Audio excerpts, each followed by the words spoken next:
A sound like someone forcefully moving a desk echoed throughout the classroom. It was so loud that it hardly seemed like a sound that could come from a human. It was the growl of Miyoshi Tomoya's stomach.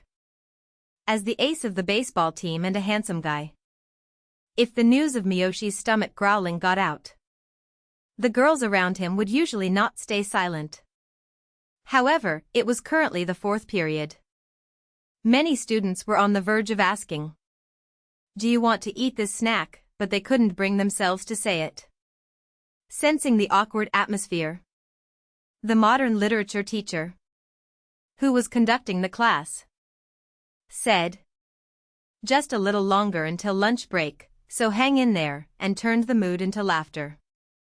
Hearing this, Miyoshi scratched the back of his head with his right hand and replied, "The morning practice for the baseball team is tough," looking a bit embarrassed. His expression seemed to convey gratitude to the modern literature teacher. The class ended, and it was time for lunch break. Sakurajima High School is located in the suburbs. Although there isn't a station nearby, the school, situated on land that seems to have been carved out of the mountains, has many buses running, making transportation quite convenient. Furthermore, while it may not have as many shops as the city center, there are plenty of shopping streets and supermarkets. And I've heard that many families are considering moving to this area. At Sakurajima High School, there is a rule that every student must join some kind of club activity. With its spacious grounds and soccer fields typical of a suburban school, sports clubs are quite popular. But there are also a fair number of students who join cultural clubs. Should I add more salt? On the first floor of the two-story school building, the classroom at the very back is the home economics room. In that home economics room, despite it being lunch break, Meguro Shusen was diligently cooking while muttering to himself. As a member of the cooking research club, Meguro was trying to perfectly recreate the recipes left behind by his seniors. But it seemed he was struggling, feeling that something was missing. What Meguro was currently making was stir-fried bell peppers with beef and dumplings. Although the dumpling skins were store-bought, he made the filling in the stir-fried dish from scratch using ingredients he bought at the supermarket. No, maybe I should add soy sauce instead of salt. But if I do that, it might become too salty. True to the name of the cooking research club, Meguro was repeatedly experimenting with how to make his dishes more delicious. Just then, the door to the home economics room swung open with a force. Normally, it would creak open, but this time it burst open with a loud bang. Mikuro was startled by the sound and shifted his gaze to the entrance of the home economics room. There stood Miyoshi. "It smells amazing. Miyoshi-kun." "Oh, it's you, Mikuro." "Wait, what? Are you cooking?" Yeah. I'm in the cooking research club, although it's about to become a hobby club soon." 500 yen. "Huh? I'll pay you 500 yen if you let me taste what you made." The words spilled from Miyoshi's mouth, revealing his hunger. "No. You don't need to pay. Besides, my cooking isn't that good. There's no way something that smells this good can taste bad. Come on, please."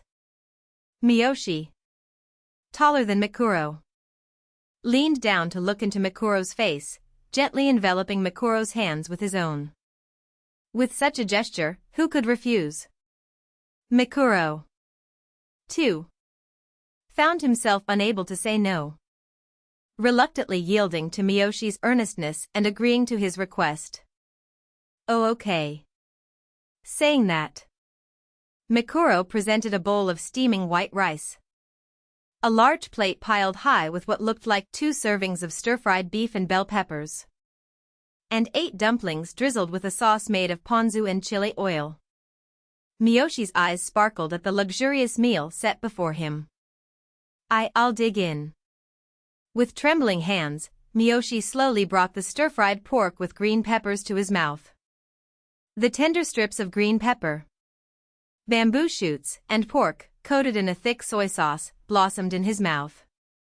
Overwhelmed by the deliciousness, Miyoshi widened his eyes and stuffed some white rice into his mouth along with the stir-fry. Before the mouthful of stir-fried pork and rice disappeared, he quickly brought another bite to his lips. It wasn't just the stir-fry. Thanks to the chili oil, the enticing aroma of the dumplings also filled his senses. Despite being packed with filling and topped with ponzu sauce, they were surprisingly light, washing down the oiliness of the stir-fry. And he found himself devouring them one after another. As he silently continued to eat, Miyoshi had finished everything that had been served at a speed that even Mikuro hadn't anticipated. Did you have any more? After finishing, Miyoshi asked Mikuro with a somewhat apologetic expression and voice. Mikuro wanted to question why he was using honorifics. But more than that, he felt a surge of happiness seeing Miyoshi enjoy the food he had made. Holding back the urge to jump for joy, Mikuro replied with a question of his own. How much more can you eat? I still have enough room to finish the same amount as what I just ate. Really? Then will you eat this too? Saying that, Mikuro offered his own bento from his lunch bag. Isn't this your bento, Mikuro? Well, it is, but right now, I want you to eat it. Is that okay? Yeah. Mikuro said. Eat up. Eat up, as he served the last bit of white rice, stir-fried green peppers with beef, and dumplings. By the time he placed it in front of Miyoshi, the bento he had just served was already empty. He eagerly stuffed his mouth, as if to say he had been waiting for the extra dishes. But that wasn't all. He piled the stir-fried green peppers on top of the white rice. And just when it seemed he was making a rice bowl, he scooped it all into his mouth. He carefully picked up a dumpling with his chopsticks, dipped it into the stir-fried green peppers, and swallowed it in one bite, finishing it all in an instant. He clapped his hands together with a loud sound and said with a beaming smile, "Thank you for the meal." To which Mikuro replied with a bright smile. It was nothing special. It was really delicious. Seriously, thank you. Can I ask you a question? What is it? If you had 500 yen, couldn't you have bought something from the school store? In response to Mikuro's question, Miyoshi let out a small sigh. The bread at the school store costs 280 yen each now. With 500 yen, you can only buy one, right?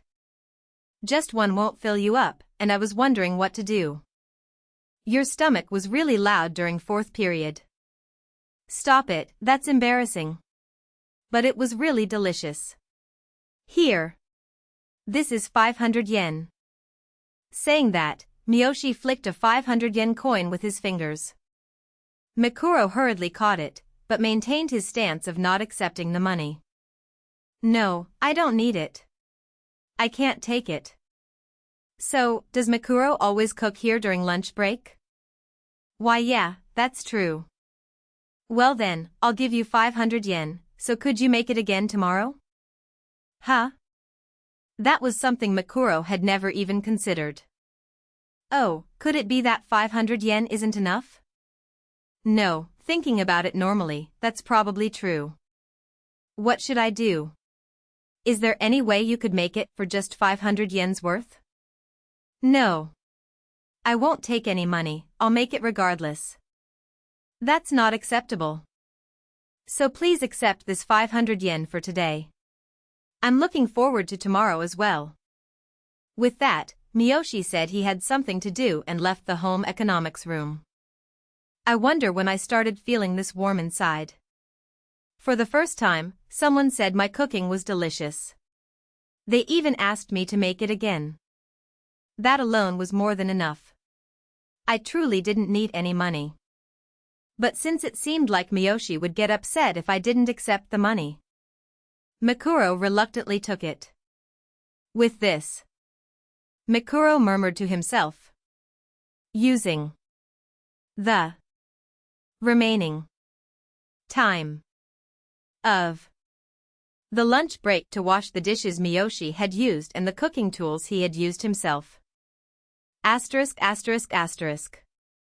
On his way home from school, Mikuro stopped by the supermarket before heading back home. The time I get home from school coincides perfectly with the supermarket's sale, which honestly helps a lot. Normally, I would ponder what to make while selecting ingredients at the supermarket. But today was different. I smiled as I shopped, remembering how he said my cooking was delicious. During that time, I also thought about what I could make tomorrow that would make him happy. As soon as I arrived home, I immediately started preparing dinner. Today, I was making the Chinese set of stir-fried bell peppers and beef and dumplings that Miyoshi said was delicious during lunch. With practiced hands, I chopped the ingredients, tossed them into the frying pan, and began to cook. In the meantime, I prepared the filling and carefully wrapped it in the dumpling skins. I took out another frying pan, arranged the dumplings, and drizzled oil over them. After covering it, I cooked on medium heat for 5 minutes. When I heard a popping sound, I added the cornstarch mixture to create a glaze. Finally, I drizzled sesame oil over everything, and it was done. By the time the dumplings were ready, the stir-fried bell peppers and beef were also perfectly cooked, glistening beautifully. I divided the finished dishes into 3 portions and carried them to the living room table. I placed 2 Chinese sets on one side of the table, which could comfortably seat 4, and set one on the other side. Sitting at the single set, I brought my hands together and quietly said, "Itadakimasu," then began to eat silently. Delicious, right? No, it has to be delicious. With this, they should both enjoy it, right? After finishing my meal, I cleared the dishes. I took a bath. Then headed to my room on the 2nd floor to finish my homework and prepare for tomorrow before going to bed. Up until this point, it was just another ordinary day in Mikuro's life. The next day, I woke up and rubbed my sleepy eyes as I made my way to the living room. To get to the living room, I had to go down the stairs and pass through the entrance. At that moment, I noticed that the welcome mat was askew.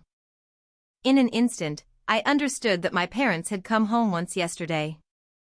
Understanding that, Mikuro hurried down the long hallway and flung open the living room door. Miyoshi-kun said it was delicious too. Maybe he actually ate the meal I made. However, as he opened the door, the sight that met Mikuro's eyes was just the cold rice left in the same state as yesterday. The only change was that there were 5 10,000 yen bills on the living room table and a note that read, "This is for this month's expenses." He didn't eat again. I guess it really wasn't good. But Miyoshi-kun said it was delicious. While Mikuro didn't collapse to his knees, he felt like crying at that moment. But Mikuro held on. He put one of the cold Chinese sets into the microwave to reheat. And while it warmed, he repacked another set and a bento. After eating the reheated Chinese set for breakfast, he left the dishes soaking in the sink. After finishing his morning preparations, Mikuro left the house without saying a word and headed to school. When Mikuro arrived at school, it seemed that Miyoshi hadn't come to the classroom yet. He remembered that Miyoshi was on the baseball team and had complained about the tough morning practices. That's why he always rushed into the classroom just before homeroom started. But it wasn't just Miyoshi who rushed in.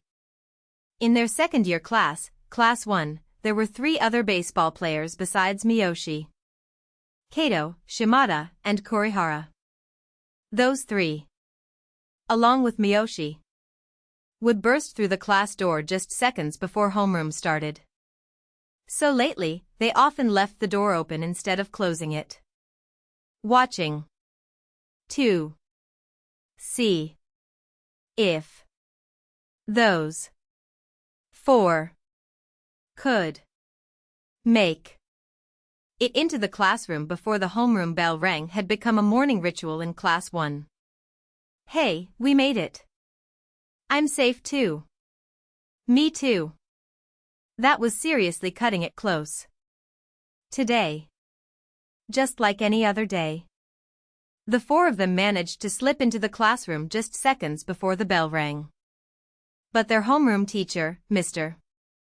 Tokiwa of Sakura Island High School's second-year Class 1, looked at them with a hint of exasperation and said, "Can't you come in a little more quietly?" Used to Mr. Tokiwa's scolding, the 4 replied with a casual "yeah." Yeah, as if they had no intention of responding. Then lifted their large sports bags, presumably for club activities, and took their seats. Mr. Tokiwa seemed accustomed to their attitude as well, letting out a sigh and muttering, "Honestly."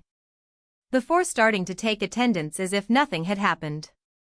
By the way, this has become the morning routine for this second-year Class 1. It's such a familiar sight now that it hardly even raises a laugh. But when they had just advanced to the second year, the laughter had erupted as if there were sound effects of a big bang. Mikuro was pondering this as he waited for the right moment to talk to Miyoshi. However, Mikuro's seat was right in front of the teacher's desk, a place no one would want to sit. On the other hand, Miyoshi was seated at the back of the middle row among 5 rows. This meant that in order for Mikuro to talk to Miyoshi, he would have to walk all the way to the back. Yet, there was no particular connection between Mikuro and Miyoshi. They were merely classmates, and they had never really interacted before. If Mikuro suddenly approached Miyoshi to talk, it might become a topic of conversation in class. To begin with, it's not that Mikuro has no friends. He does have friends in the same class with whom he talks. But he is in a different group from Miyoshi. Miyoshi, being the ace of the baseball team, has a face value that everyone at school talks about. Naturally, people gather around him. People would probably call that being outgoing. On the other hand, while Mikuro can converse freely with both boys and girls, he is basically passive.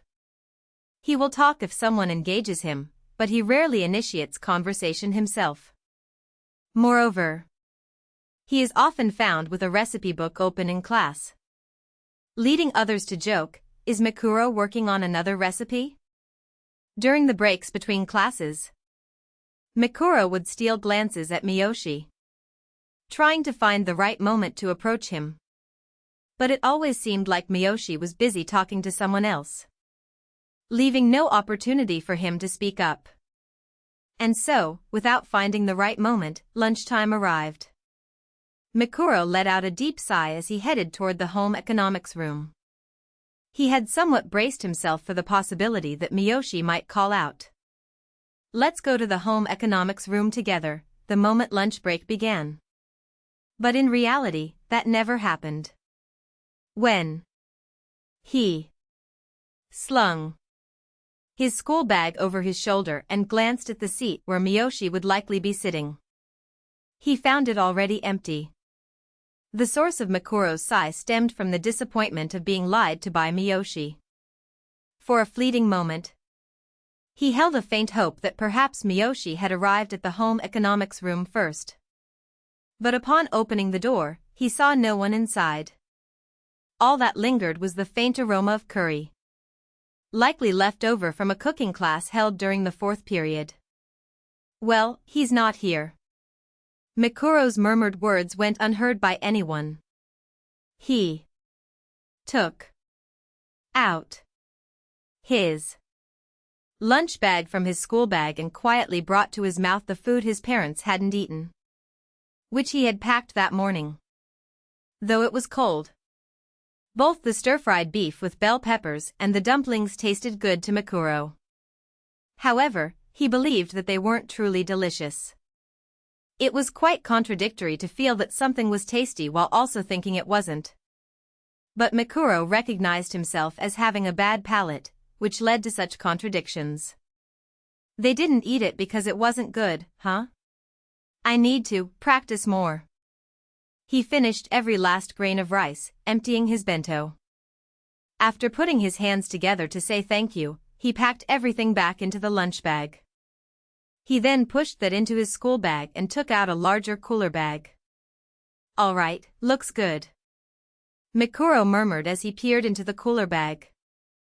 Normally, he would have stored the ingredients in the refrigerator in the home economics room beforehand. But the shock of his parents not eating had drained his motivation to make the trip there since morning. So he had kept the ingredients he would use today in his school bag. It was late May. Although the air still felt chilly, Mikuro worried about the ingredients spoiling, so he had packed a lot of ice packs. This turned out to be a wise decision, as the fillets of silver salmon, green onions, and eggs he had bought at the supermarket yesterday, along with the 2 cups of rice already measured and placed in a Ziploc bag, were all in good condition. Let's cook. Just as he encouraged himself, the door to the home economics room swung open with a flourish. It felt as if he were witnessing the same scene as yesterday. I'm sorry. I'm late. Huh, what? Why are you here? It was Miyoshi who burst through the door with enthusiasm. Mikuro never expected Miyoshi to come to the home economics room today. And flustered by the unexpected turn of events, he stammered and asked why Miyoshi was there. You promised you'd come yesterday. Hearing that, Mikuro shouted as if he were seeing something unbelievable. My cooking wasn't good, was it? It was terrible, wasn't it? Just say it clearly. What's wrong? It was delicious. Did I do something? If so, I'm sorry. You didn't want to come because it was bad, right? That's why you were late. I was late because my club advisor called me. I'm sorry for not telling you. And really, your cooking is delicious. It's the best thing I've ever eaten. Can you let me eat it again today? Saying that, Miyoshi approached Mikuro and gently placed a 500 yen coin down. Then, after saying, don't tell anyone, Miyoshi began to share about his family. My parents divorced when I was in 5th grade. Huh? At that time, my father had custody, so I had to live with him. And he remarried right away. And with kids, too. Isn't that something? Just when I thought I had a new mother, I got a little sister on the same day.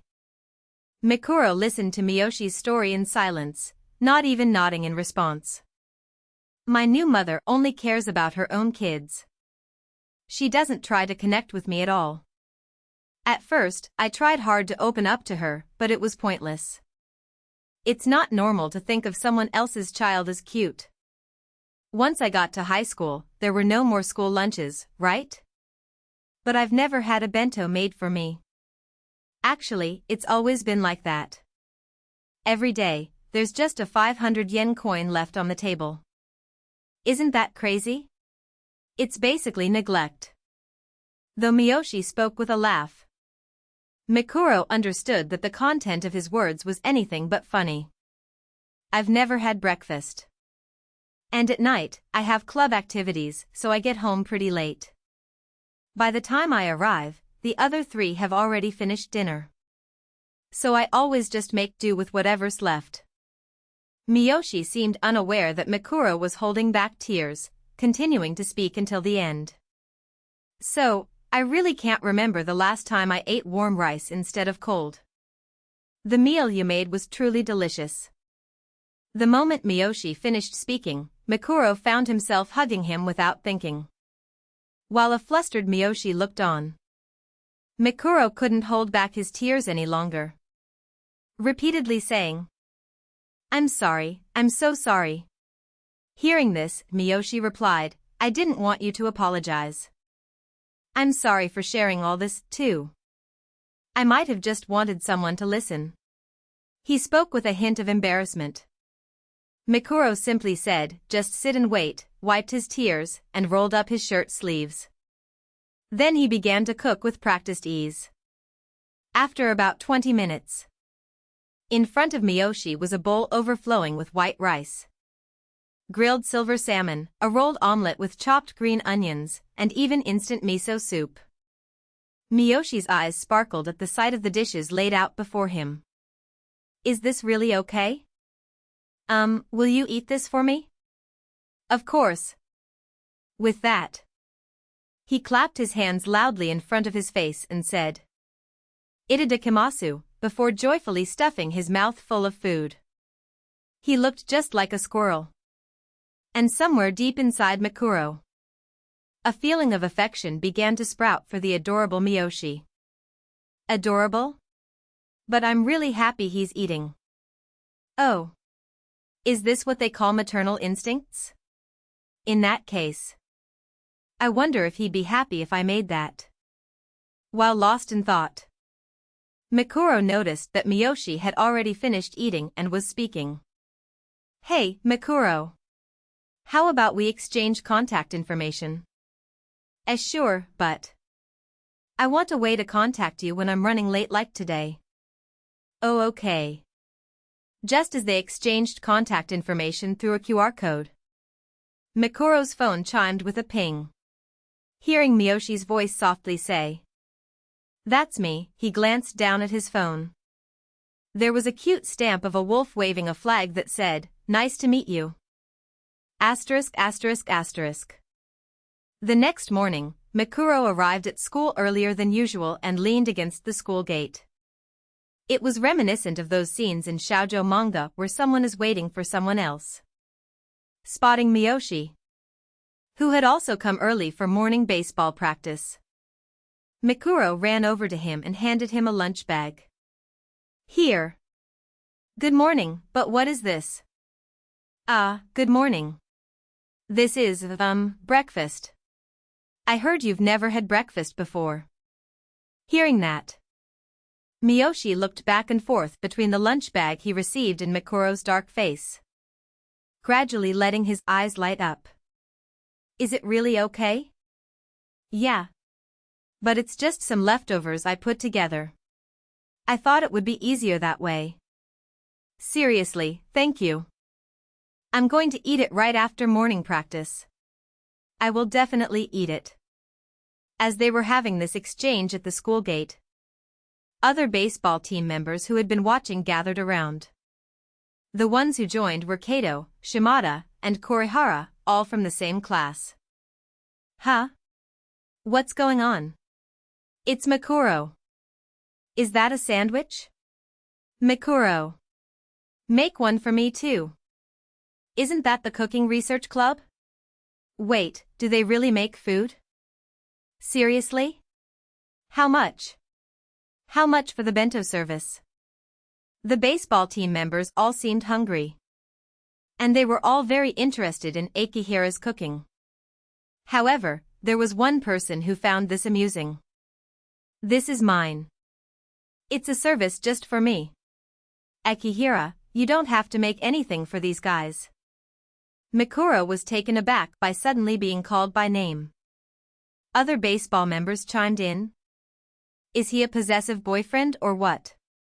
Were they that close? Unable to endure the situation any longer, Akihira left, saying, "It's not that I'm doing this for the cooking research club. I'm doing this personally. If I were to do it for the club, I'd have to ask the advisor." I am so sorry." There stood Miyoshi, watching Akio's back with a special gaze. When I went to the home economics room during lunch break, Miyoshi was already there, resting his chin on his hand, waiting for me. The moment I opened the door, he jumped up from his chair, unable to contain his excitement. Thanks for this morning. It was really delicious. No, I'm the one who should apologize for the sudden request. Not at all. After that, everyone was asking me, how did you win over Akio? It was a hassle. I'm sorry. I just told them, on the contrary, I was the one who was captivated by his cooking. Wait. Is it really okay to say that? Of course. It's the truth. So, what are you making for me today? I plan to make katsudon today. But since we can't fry anything until the teacher arrives, I'll prepare something else in the meantime. Teacher? Yeah. It's our cooking club advisor, Mr. Ueda. Miyoshi gave an ambiguous response, unsure if he was interested or not. But Akio seemed unfazed, quietly continuing his preparations. Since there was no rice cooker in the home economics room, I was cooking rice in a frying pan, and it seemed Miyoshi didn't know that was possible. He leaned in curiously to watch. I told him. You saw this yesterday, urging him to sit quietly. But he replied. I've never had the chance to see someone cook before. Unable to contain his excitement. With those words, Akisu, who understood the family circumstances, couldn't force them apart. It's dangerous, so don't touch it, okay? Just looking is fine, he gently admonished Miyoshi. He prepared 3 batters. Pouring in the flour, beaten eggs, and breadcrumbs. Then coated the flattened pork loin with them. Moving on to the point just before frying, while skillfully shredding cabbage. Miyoshi watched Akisu's actions, expressing his admiration with exclamations like wow and so that's how you do it. Just as everything was ready to be fried, the door to the home economics room creaked open. Sorry. Did I make you wait? Not at all. In fact, you arrived just at the right time. Oh, Miyoshi-kun, this is Ueda-sensei, the advisor of the Cooking Research Club. Nice to meet you. I'm Ueda, the homeroom teacher for class 3-3. You're Miyoshi from class 2, right? Nice to meet you. And nice to meet you. I'm Miyoshi Rintaro from class 2-1. Thank you for having me. So, you're eating the food that Mikuro made, right? Yes. Well, that's fine. It's not ideal for students to have financial transactions between each other. But food is different. Mikuro isn't trying to make money off it. Thank you. With your permission, we're all set. Can I start frying now? Go ahead. As Miyoshi cheerfully exclaimed. Thank you very much, Akisu heated the oil and, after preparing everything, dropped the 2 pieces of breaded pork into the oil all at once. Just after frying, the sound changed slightly. And at that moment, Akisu grabbed 1 golden brown cutlet with chopsticks, letting it touch the air for a moment. He repeated this several times, using his honed instincts to find the perfect timing for it to be fully cooked. After frying the cutlet, I placed it on the cutting board and began slicing it into even widths with a satisfying crunch. I added sliced onions to a mixture of water, mirin, cooking sake, soy sauce, sugar, and granulated dashi, bringing it to a boil. Then, I dropped both evenly sliced cutlets into the pot and drizzled in the beaten egg. Once the egg was slightly set, I turned off the heat and added the reserved beaten egg, covering it with a lid. In the meantime, I placed the rice I had cooked in the frying pan into a large bowl and topped it with the perfectly cooked cutlet and egg mixture. It looked delicious as it was. But Akiu didn't stop there. He took one of the reserved egg yolks and let it fall on top of the cutlet. Here you go. Miyoshi's eyes sparkled as he gazed at the beautifully presented cutlet bowl before him. Is it really okay? Of course. I made it just for you, Miyoshi-kun. I'll dig in. As usual. Miyoshi seemed ready to clap his hands together loudly in front of his face. But today he slowly brought his hands together. Hesitating just a bit before picking up his chopsticks, wondering if it was really okay to eat. The cutlet was so tender that it fell apart easily with just a touch of the chopsticks. And I brought a bite of the golden, runny egg and perfectly cooked rice to my mouth. The moment it touched his tongue, the overwhelming deliciousness made Miyoshi's eyes widen.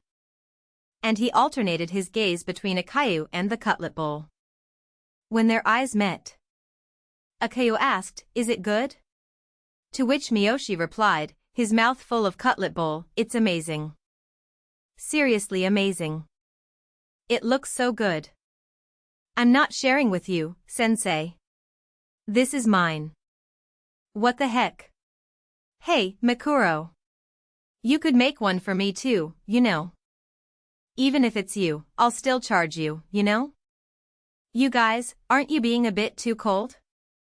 As they exchanged such conversations, Ueda-sensei spread out the bento he had brought.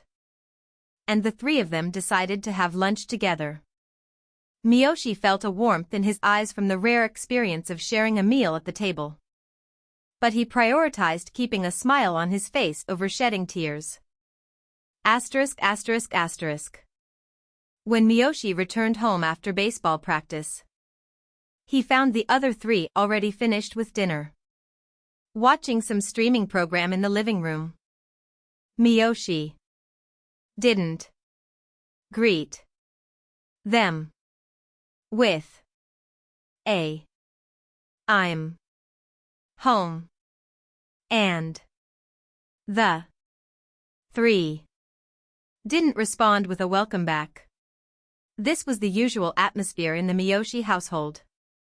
He served himself leftovers from the fridge and pot, warmed them up in the microwave, and carried the plate to his room. As he sighed and discarded his clothes, his mood sank further in front of that unremarkable meal.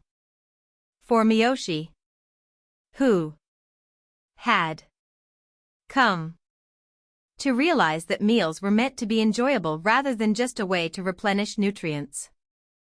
Eating alone in his room felt so cold and utterly tasteless. Despite being hungry, Miyoshi didn't reach for his chopsticks. "I want to eat Akayu's cooking soon." As he uttered those words, his mind filled with Akayu's gentle expression and the meals he had prepared. Just that thought made his previously empty stomach shift to a feeling of not needing to eat at all. Miyoshi couldn't help but think about Akayu, who not only cooked for him but also taught him how enjoyable meals could be. This. I see. I really like Akayu. Without touching the warmed meal, Miyoshi collapsed onto his bed in his discarded clothes. Oh no. My heart's racing even more than after a full sprint. Saying this, Miyoshi placed a hand over his chest and murmured, "I really do like you," before closing his eyes. Asterisk asterisk asterisk. Akayu and Miyoshi had started spending their lunch breaks together every day. Occasionally, Ueda-sensei would join them, and during those times, the three would share a meal. However, it was one remark from Ueda-sensei that caused Akayu and Miyoshi to pause their chopsticks. "By the way, what are you two planning for summer vacation?" "Huh?"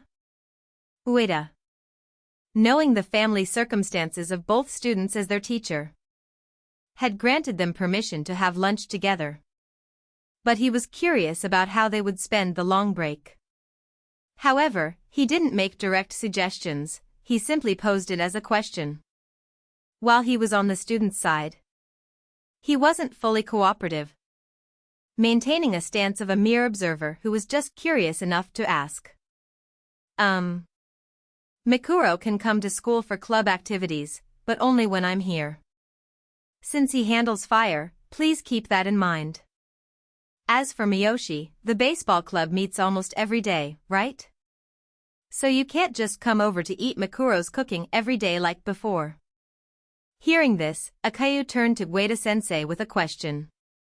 Is it allowed for a student to stay over at another student's house? That's fine. Akayu waited for Ueda-sensei's response before turning his body towards Miyoshi. So, Miyoshi-kun, would you like to come over to my house? My parents aren't home right now. Huh? That's okay, right, sensei? Normally, I'd say you should get your parents' permission first, but in your case, I can't really say that. Well, it's fine. High school students are practically adults. Just don't get into trouble with the police or cause any issues at school. Thank you so much. What do you think, Miyoshi-kun? Is it really okay? Of course. Make sure to keep up with your homework too. Yes. Akayu and Miyoshi exchanged glances.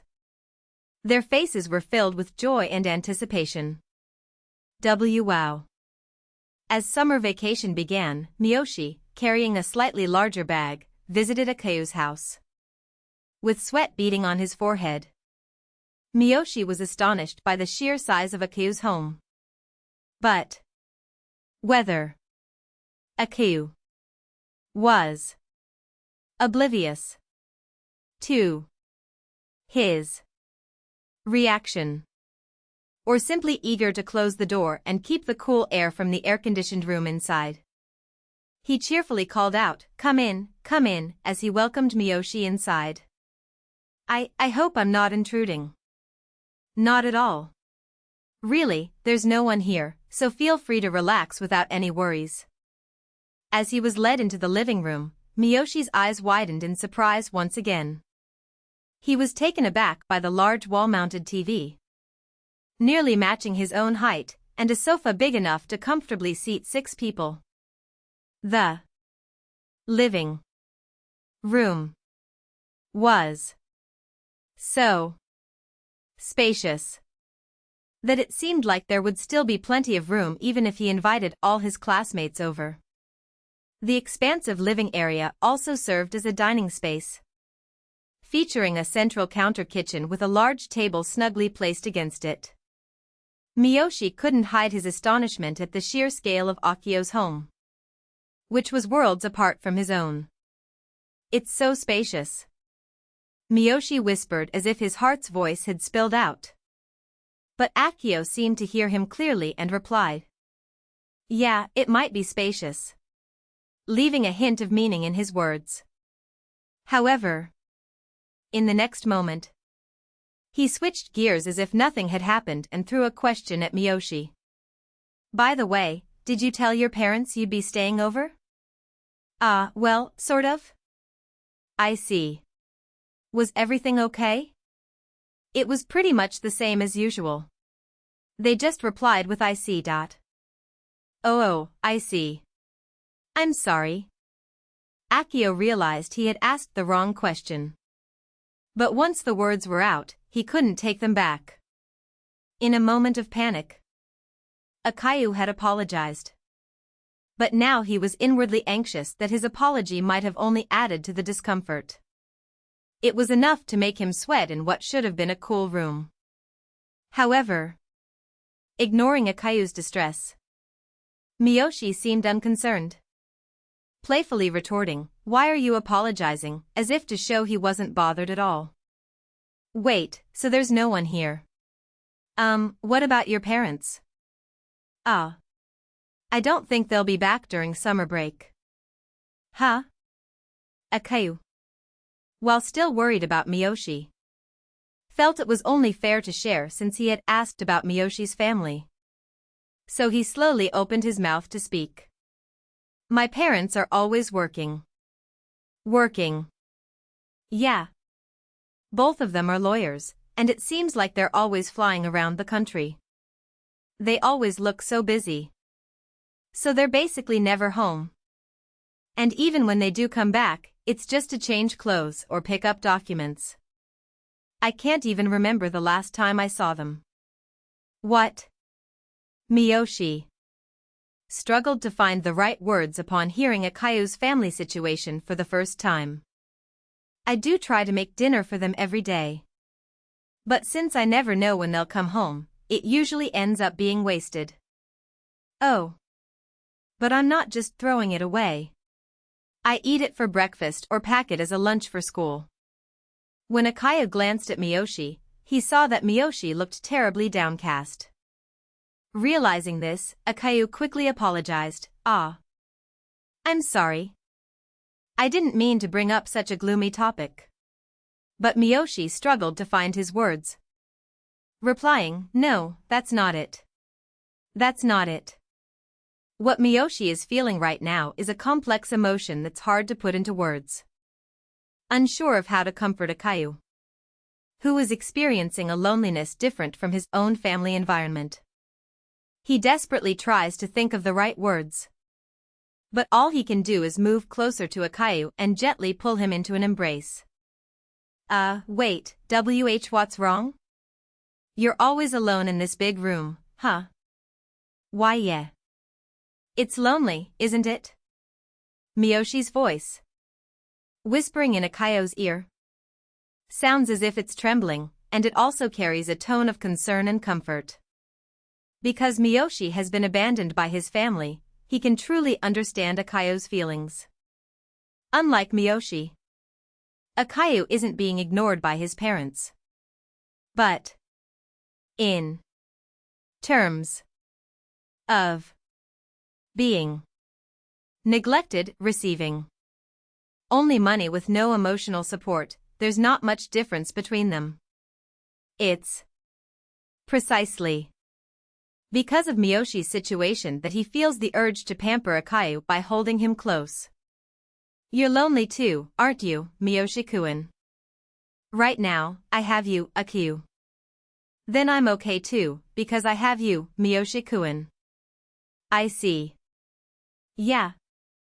The conversation falls silent. But in that moment, Miyoshi realizes he's holding the waist of the person he loves. And just moments ago, he had been listening to Akayu's voice right by his ear. The embarrassment flushes his cheeks. And as he places his hand on Akayu's shoulder, he suddenly pulls away, creating distance between them. I am so sorry. It must feel really weird for me to suddenly pull you close like that. Huh? I don't think that at all. Really? But I must smell like sweat, right? I'm really sorry. Not at all. It's more like, you smell nice. Huh? Wait, no, that's not what I meant. Right. Do you have any requests? Although Miyoshi felt something was off about Akayu's statement, he couldn't immediately grasp the meaning behind the question, leaving a question mark floating above his head. Requests? Yes. Like, what do you want to eat? Until now, I've just been making whatever I wanted, but I want to make something you'd like, Miyoshi-kun. Let's see, nikujaga? Nikujaga? I've heard it's a home-cooked dish. For both Akayu and Miyoshi, that was the taste they needed right now. Nikujaga could be said to represent Japanese home cooking. However, Miyoshi had never actually eaten it. To be precise, he might have eaten it before. But since he always ended up eating leftovers, he didn't know the name of the dish he was eating. So he had no idea if he had ever tasted nikujaga. Sounds great, nikujaga. Yes. Let's do that. I'll go shopping, so just relax. Autumn was feeling a strong desire to respond, even just a little, to Miyoshi's wish for meat and potatoes. Knowing Miyoshi's family circumstances, Autumn could easily imagine the feelings behind the request for meat and potatoes. That's why the urge to fulfill that wish grew even stronger. Just as he was determined to splurge on some good ingredients today, Miyoshi suggested that he wanted to join him for the shopping trip. I want to go shopping with you too. Huh? Aren't you supposed to have club activities after this? I have a day off today. Is that so? It's hot outside, are you okay with that? I'm in the baseball club, you know? I'm used to practicing in the heat all the time. Ah, right. Then let's go. Yeah. Although the supermarket wasn't too far away. Despite it being late July, the temperature had easily surpassed 30 degrees. And by the time they entered the store, they were sweating so much that Autumn thought he might just melt away. This was true for Miyoshi as well. And Autumn realized that even those in sports clubs, who would usually sweat, were sweating normally too. Inside the store, the air conditioning was set to an unusually cold temperature, which felt refreshing to the two who had just been sweating. But it was so cold it felt like they had stepped into a freezer, making it a bit chilly. As they passed through the produce section, the seafood section, and the meat section, they filled their cart with the necessary ingredients. When Autumn confidently added some slightly more expensive meat that he wouldn't usually buy, Miyoshi reacted with surprise, saying, "Huh? Really?" To which Autumn replied with a smile, "I want you to eat something good, Miyoshi-kun." Once they returned home, Autumn immediately washed his hands and began preparing the meal. I marinate the thinly sliced pork shoulder. In the meantime, I chop the potatoes, carrots, and onions into appropriate sizes. The green beans are briefly blanched to enhance their color before being cut into 3-centimeter pieces. I pour oil into the pot and heat it over medium heat. Then add the marinated pork and lightly sauté it. Once it starts to change color, I add the potatoes, carrots, and onions and continue to stir-fry. After confirming that the oil has coated everything, I add the prepared seasoning mix and bring it to a boil while skimming off the foam. I then cover it with a drop lid. While the flavors are soaking into the meat and potatoes, I proceed to prepare white rice and other side dishes. One dish is simply thick fried tofu topped with a thick green onion salt sauce. It's easy to make and so delicious that I can't put my chopsticks down. The other dish is a soup. Since the overall theme is Japanese cuisine, I decide to make miso soup filled with plenty of dried daikon and mushrooms to match. At first, I thought about making tanjiru, but I realized it would overlap a bit with the meat and potatoes. So I opted for miso soup this time. The sound signaling that the rice is cooked echoes from the rice cooker. At that signal, Akihara quickly plates the food and carries it to the table where Miyoshi is waiting patiently. Upon seeing it, Miyoshi's eyes sparkle even more than usual. Wow. Miyoshi-kun, haven't you only been saying wow since you came to this house? Well, maybe that's true, but seriously, it's amazing. Ahaha, thank you. See, can I eat it? Of course. This dish was made just for you, Miyoshi-kun. Hearing that, Miyoshi slowly brings his hands together in front of his face and whispers itadakamasu while looking at Akihara.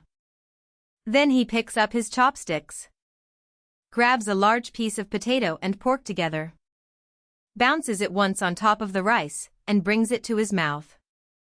He chews slowly, savoring the flavors, and swallows with a satisfying gulp. But that's not the end. Without saying a word, Miyoshi continues to bring Akihara's dishes to his mouth one after another. Not only the meat and potatoes, but he also carefully tears apart the thick fried tofu with the green onion salt sauce, stuffing his cheeks full. Without missing a beat, he washes it down with the hot miso soup before taking another big mouthful of rice. Akihara watches Miyoshi's enthusiastic eating with a smile, resting his chin on his hand as if he were enjoying the sight.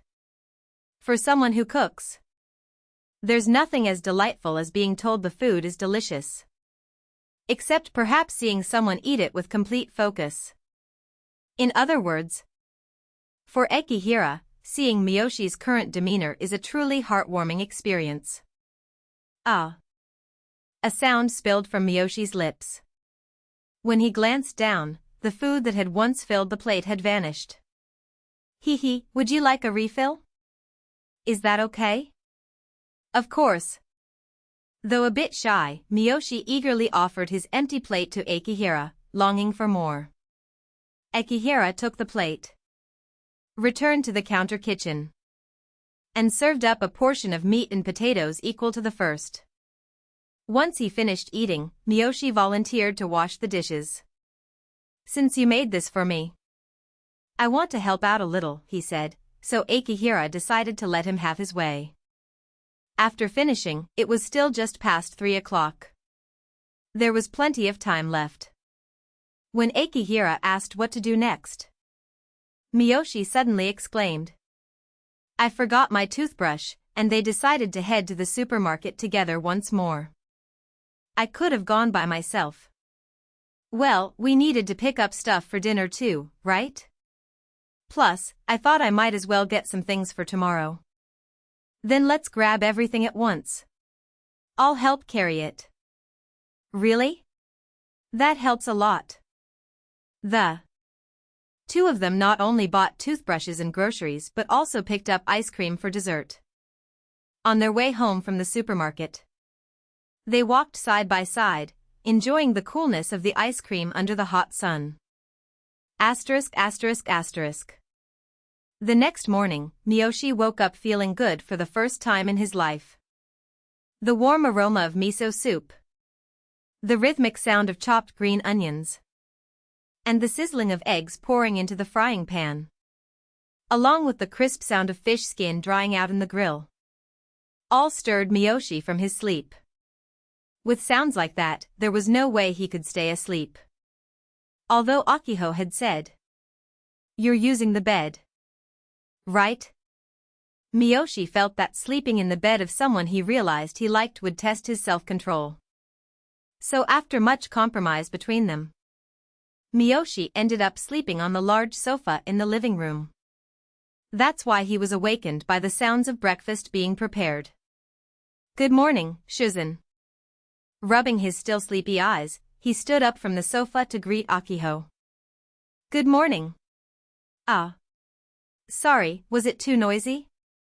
"Not at all. This is the best wake-up I've ever had." "Is that so?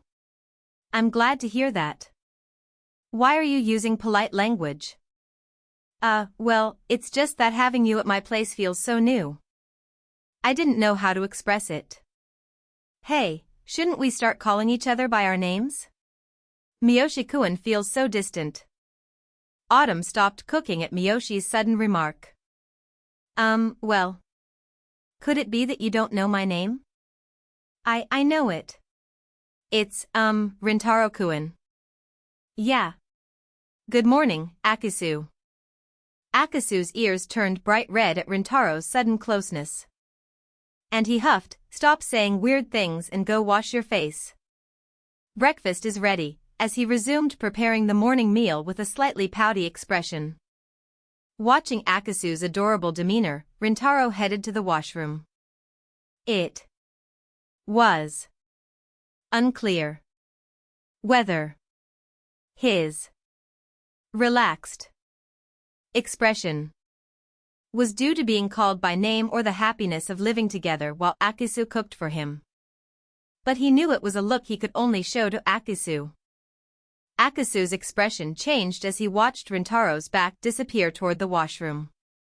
Although he had been a bit pouty, it was uncertain whether it was from seeing Rintaro just waking up or the thrill of calling him by name and feeling closer to him.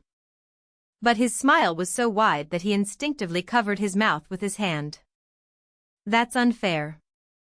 Akisu's whisper didn't reach Rintaro. About 3 weeks had passed since the two began their semi-cohabitation. Rintaro, who was on the baseball team, went to practice almost every day. And each time, Akasu would prepare a snack for him to take along. When Rintaro returned home saying, "I'm back," he always shared his cheerful thoughts about the snack, reminiscent of a small child telling their mother about their day. On days when Akasu had club activities, they would walk to and from school together. And Akasu often got caught sneaking bites of the food he made in the home economics room during practice breaks by other baseball team members. Particularly Kato, Shimada, and Kurihara, who were in the same class as them, would follow Rintaro, hoping to snag some of Akasu's cooking, but Rintaro always intervened. However, with 4 members of the baseball team gathering by the window of the home economics room on the first floor of Sakurajima High School, other team members began to gather as well, wondering what was going on. With so many people, no matter how much Rintaro tried to intervene, the baseball team members called out to Akasu, leading both Akasu and Rintaro to eventually relent. Although Akasu couldn't share enough for everyone, he ended up dividing the food he had made as part of the cooking research club among the gathering baseball team members.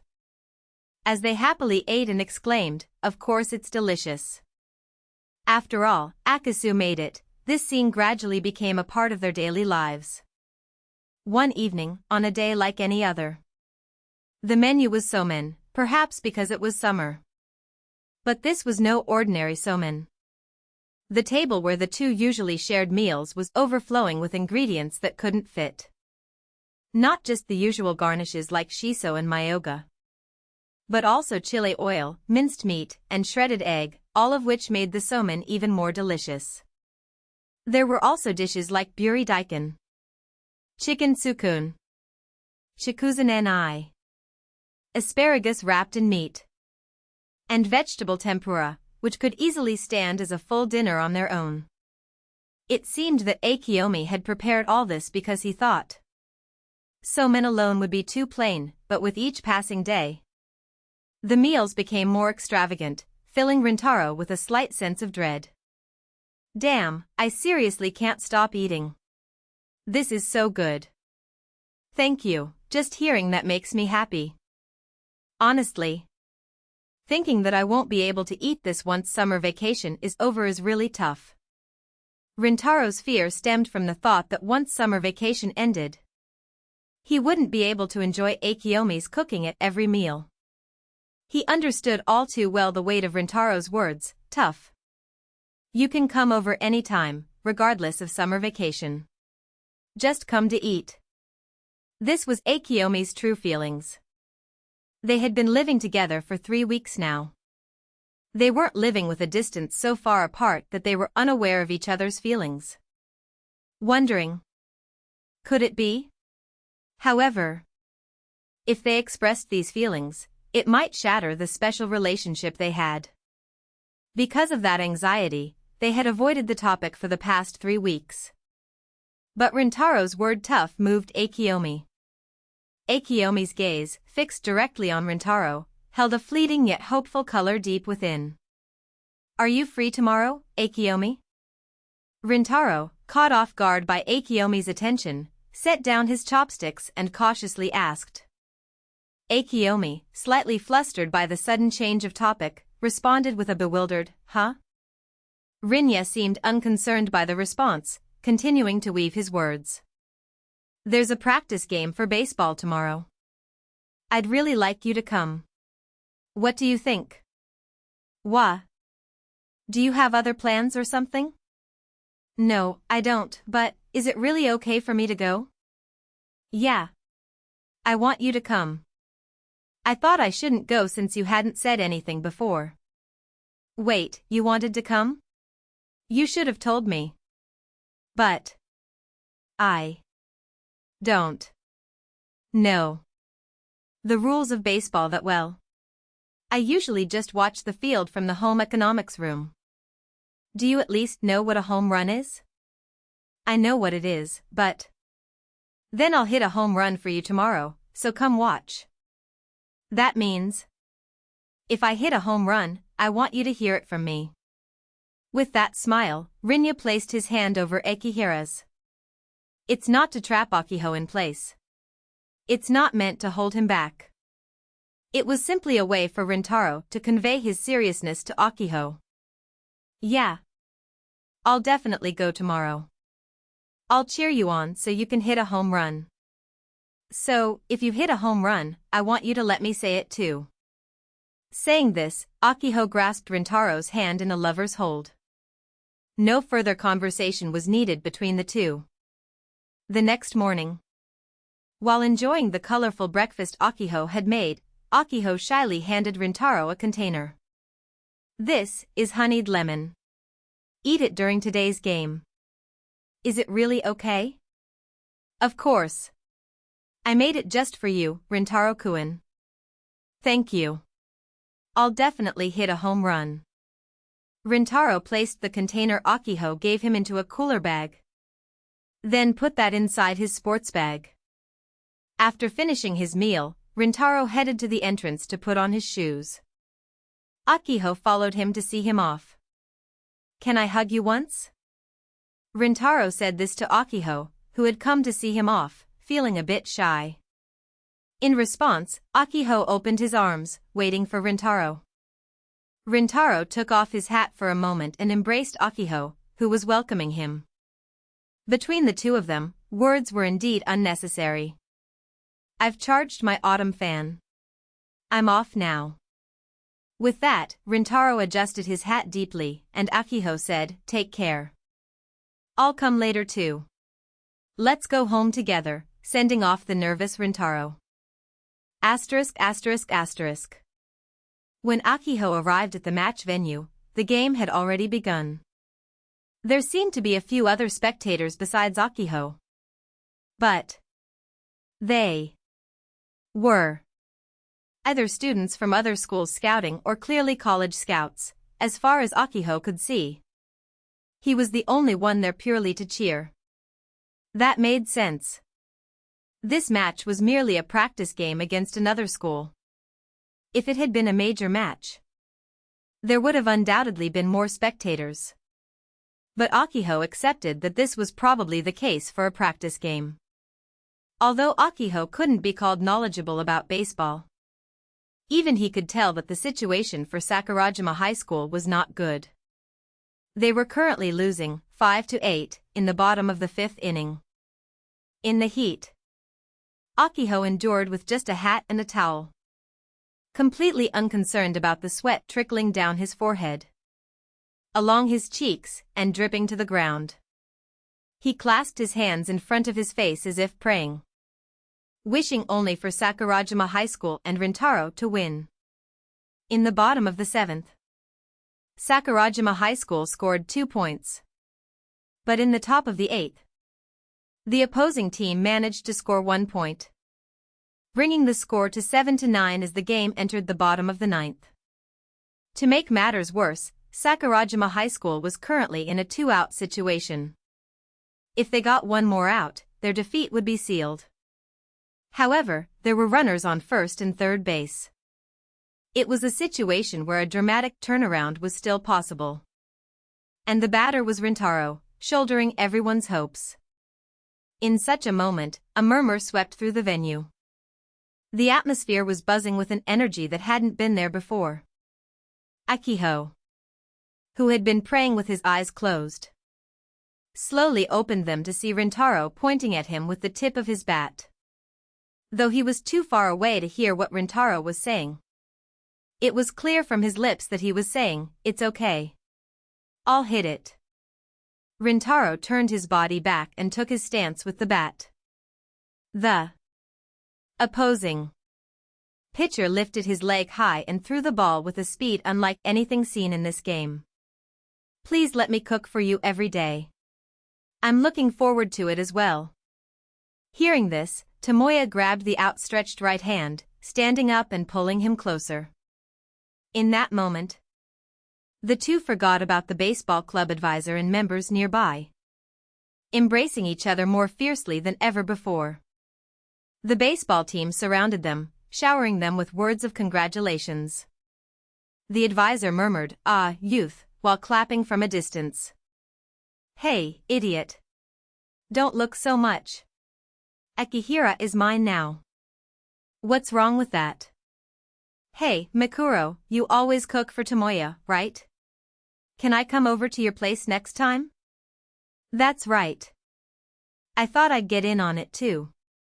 But when I asked if I could go home with him, Tomoya totally said no. Hey, you always make food in the home economics room and sometimes let me taste it. I've only had it once, so make it for me again, Mikuro." "No way, no way, no way, no way. It's mine. My food. My Ekihira." Tomoya's possessive declaration drew laughter from the baseball team members. "If you keep being this possessive, you'll get hated." Yeah. Are you a control freak or what?" At those words from the baseball team, Tomoya's expression gradually turned anxious, and he cautiously turned to Akihira. His face seemed to ask, "It's okay, right? You don't feel that way, do you?" To reassure Tomoya, Akihira hugged him, covered in sweat and dirt, and declared, "And no, he's mine," with his face turning bright red and his hands trembling. The baseball team exchanged glances, simply throwing words of congratulations without a hint of sarcasm or jealousy. It was pure celebration. *****. Summer vacation came to an end, and school resumed. With that, their semi-cohabitation came to a temporary close. But neither of them felt particularly down about it. While Rintaru's home remained as it always was, silent and empty. With family present, but offering no warmth, the loneliness faded in comparison to the deep connection they shared. On weeknights, they would have video calls and share dinner together. And on weekends, just like when they were living together, Rintaru would stay over at Akiho's house, spending the entire day together. They already felt like family. Lunchtime. Today, the door to the home economics room swung open with enthusiasm once again. "Welcome. What do you want to eat today?" "Well, today In the past, Akiho was always the one cooking for himself. But today, the only person who burst through the door of the home economics room was him, ready to eat. For Akiho, that alone felt like the greatest happiness imaginable.